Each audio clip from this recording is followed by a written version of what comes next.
అంగన్వాడీల కోసం మా సభ్యురాలు అడిగిన ప్రశ్నకు మంత్రి గారు పచ్చి అబద్ధాలు సమాధానం చెప్పడం జరిగింది. దీన్ని మేము తీవ్రంగా ఖండిస్తూ ఉన్నాము.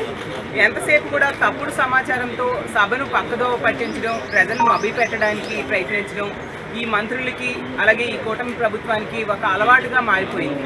ఎందుకంటే అంగన్వాడీల కోసం జగన్మోహన్ రెడ్డి గారు ముఖ్యమంత్రిగా ఉండేటప్పుడు ఎంతగానో మేలు చేయడమే కాకుండా వాళ్ళ జీతం కూడా పెంచితే వాళ్ళకి ఎప్పుడైనా పెంచిందంతా వాళ్ళ ముఖ్యమంత్రిగా ఉన్న చంద్రబాబు నాయుడు గారు పెంచారని పచ్చి అబద్ధాలు చెప్తున్నారు. మరి మా గవర్నమెంట్లో పెంచిన జీతం సంగతి ఏంటి? అలాగే తీసుకుంటే ఈ అంగన్వాడీలకి వాళ్ళ న్యాయమైన కోరిక కోసం వాళ్ళు ధర్నా చేస్తూ ఉంటే లాఠీలతో కొట్టించడం, అర్ధరాత్రి టెంట్లు కూల్చేయడం, వాళ్ళ మీద అక్రమ కేసులు పెట్టడం మనం చూస్తూ ఉన్నాం. గతంలో ఏమో గుర్రాలతో తొక్కించారు, ఈరోజు లాఠీలతో కొట్టిస్తూ ఉండే పరిస్థితి.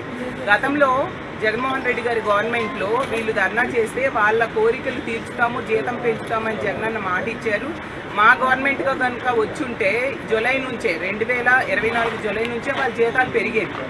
మా గవర్నమెంట్ రాలేదు, కూటమి ప్రభుత్వం వచ్చింది, మరి పెంచాలి కదా. గత 20 నెలలుగా కూడా జీతాలు పెంచమని వాళ్ళు ఎంతగానో వేడుకుంటూ ఉన్నారు, కానీ పెంచలేదు సరికదా.